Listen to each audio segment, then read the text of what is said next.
ഇപ്പോൾ വെക്കേഷൻ സമയമല്ലേ, അപ്പം എവിടെയെങ്കിലും ഒന്ന് പോകാമെന്ന് തീരുമാനിച്ചു കഴിഞ്ഞപ്പോൾ ഞങ്ങൾ പറഞ്ഞു വാഗമണ്ണിന് പോകാമെന്ന്.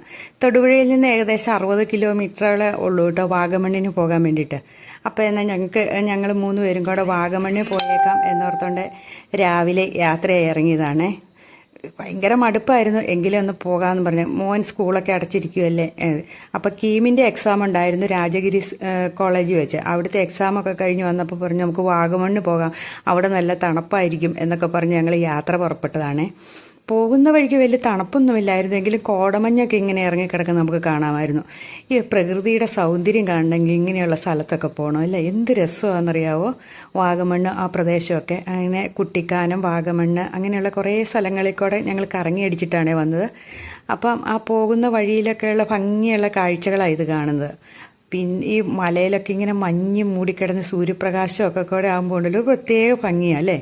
അപ്പം ഞങ്ങളിങ്ങനെ പോകുമ്പം അപ്പോൾ ചേട്ടൻ പറഞ്ഞു ഈ വളവും തിരിവുമായിട്ട് ഇങ്ങനെ ആകുമ്പോൾ ചെവിയൊക്കെ നമ്മുടെ അടഞ്ഞു പോവേ. അപ്പം എന്നോട് പറഞ്ഞു ഇങ്ങനെ തുപ്പലമില്ലേ, നമ്മുടെ വായിൽ തുപ്പലം വരുമ്പോൾ അതൊന്ന് ഇറക്കി വിട്ടാൽ മതി, ചെവി തുറന്നോളൂ എന്ന് പറഞ്ഞു.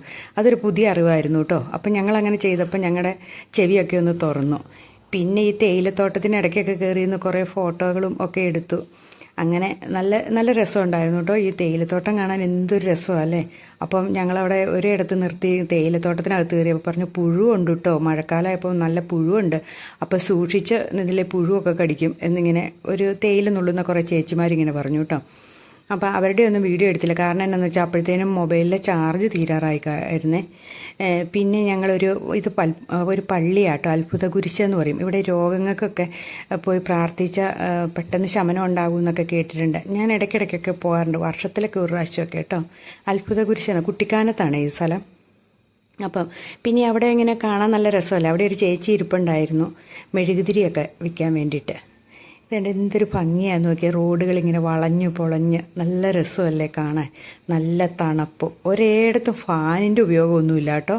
കാരണം ചൂടുമില്ല തണുപ്പും ഇല്ലാത്ത ഒരു അന്തരീക്ഷം. അപ്പം നല്ലൊരു രസമല്ലേ നമുക്ക് നിൽക്കാൻ, ഒരു നല്ല കാറ്റും. അപ്പം നല്ല രസം, എന്ത് പ്രകൃതി ഇങ്ങനെ.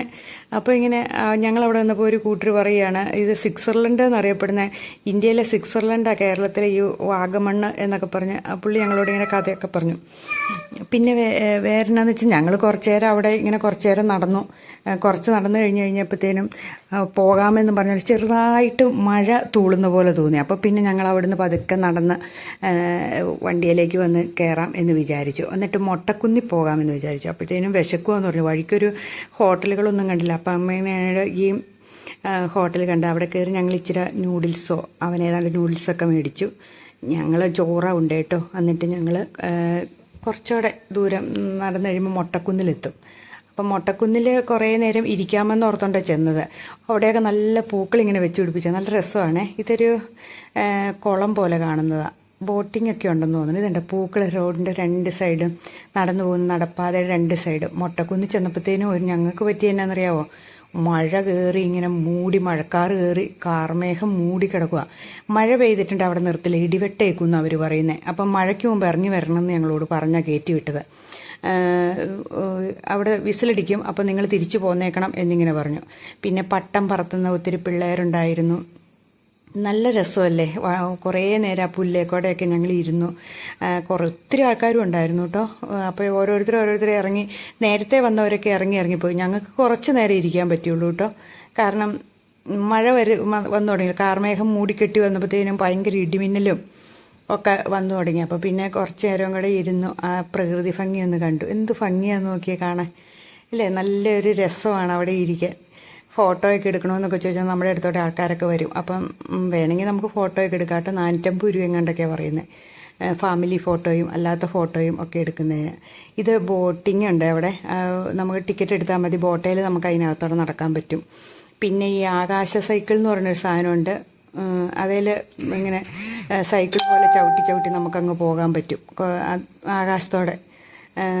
ഈ റോപ്പ് വേ പോലെ ഒരു സംവിധാനം. അങ്ങനെയൊക്കെ കുറച്ച് സാമഗ്രികളൊക്കെ ഉണ്ട്. അതിൻ്റെയൊക്കെ ഒന്ന് വീഡിയോ എടുക്കാനുള്ള ശ്രമത്തിൽ, അപ്പോഴത്തേനും ചാർജ് തീരാറായി മൊബൈലിൽ. എന്നാലും വേണ്ടില്ല എന്നോർത്തുകൊണ്ട് ഞാൻ ഒരു വീഡിയോ ഒക്കെ എടുക്കുന്ന ശ്രമത്തിലാണ്. കാറ്റ് എന്ന് വെച്ചാൽ നമ്മളെ തള്ളിക്കൊണ്ടു പോകുന്ന കാറ്റാണ്. നല്ല രസമായിരുന്നു കേട്ടോ. വെക്കേഷൻ കാലത്തൊക്കെ പിള്ളേരുമായിട്ടൊക്കെ ഒന്ന് പോകാൻ നല്ല തണുപ്പും ഒക്കെ ഉണ്ട്. ഉദ്ദേശിച്ച അത്രയും തണുപ്പില്ല, എന്നാലും നല്ല തണുപ്പുണ്ട്, ചൂടില്ല, എന്നാൽ നല്ല കാറ്റും ഒക്കെ ആയിട്ട്. പിന്നെ ഇങ്ങനെ ഒരു ബസ് അങ്ങ് ദൂരേന്ന് വരുന്നത് ഞാൻ കാണിച്ചു കൊടുക്കുന്നതാണ് ചേട്ടനെ. ഇങ്ങനെ അങ്ങ് ദൂരേന്ന് ഒരു ബസ് വരുന്നുണ്ട്, അതിങ്ങനെ തീപ്പെട്ടി പോലെ നമുക്ക് കാണാം ബസ് അങ്ങ് വരുന്നത്. അങ്ങനെ നല്ല രസമുള്ള ഒരു യാത്രയായിരുന്നു കേട്ടോ. ക്ഷീണമൊന്നും ഇല്ലായിരുന്നു, നല്ല സുഖമായിട്ട് യാത്ര പോയിട്ട് വന്നു. പിന്നെ നമുക്ക് അടുത്താണല്ലോ, വലിയ ദൂരം, ഒത്തിരി ദൂരം അങ്ങ് യാത്രയില്ലല്ലോ. നമുക്ക് ഇടുക്കി തൊടുപുഴക്കാരായതുകൊണ്ട് നമുക്ക് അവിടുന്ന് കുറച്ച് ദൂരം വാഗമണ്ണിനുള്ളൂ. പിന്നെ ഞാനും എൻ്റെ മോനും കൂടി നിൽക്കുന്ന പഴമാണ്. നിങ്ങളാരും കണ്ടിട്ടില്ലല്ലോ എൻ്റെ മോനെ. ഇതാണ് എൻ്റെ മോൻ. അവന് വീഡിയോയ്ക്ക് മുമ്പ് വരാനൊക്കെ വലിയ ഇഷ്ടമൊന്നുമില്ല കേട്ടോ, എങ്കിലും അറിയാതെ എടുത്ത വീഡിയോയെ അത്. അപ്പം ഞങ്ങളിങ്ങനെ ഇവൻ എങ്ങനെയാണ് ഈ തേയിലയൊക്കെ വെച്ച് ഈ മലയിലൊക്കെ കയറി എങ്ങനെ തേയില വെച്ചതെന്നൊക്കെ ചോദിച്ചുകൊണ്ടിരിക്കുക. അപ്പോൾ ബ്രിട്ടീഷുകാരുടെ കാലത്താണ് വെച്ചതെന്നൊക്കെ ഞാനിങ്ങനെ പണ്ടങ്ങാണ്ട് വായിച്ചതുണ്ട്. അത് വെച്ച് ഞാനിങ്ങനെ പറഞ്ഞു കൊടുത്തപ്പോൾ അവരെന്തെല്ലാം കാര്യങ്ങളാണ് ചെയ്തതല്ലേ എന്ന് ചോദിച്ചു. ഇത് അവിടുത്തെ ഒരു പൂച്ചെടിയാണേ. ഇത് കണ്ടോ, മഴക്കാറ് കയറി മൂടി. അതിനിടയ്ക്ക് ഒരു പട്ടം പറത്തേണ്ട ഒരു കൊച്ചു നിന്ന്, താഴെ നിന്നൊരു കുഞ്ഞി കൊച്ചു നിന്നൊരു പട്ടം പറത്തേണ്ട, അതിനകത്ത് പരുന്തിൻ്റെ ഷേപ്പുള്ള. നമുക്ക് പോകാമെന്ന് ചോദിക്കണം, ഇപ്പോൾ ഇടി വെട്ടി നമുക്ക് പോയേക്കാം എന്നിങ്ങനെ നമ്മൾ പറഞ്ഞുകൊണ്ട് നിൽക്കുന്ന ഭാഗമാണ്.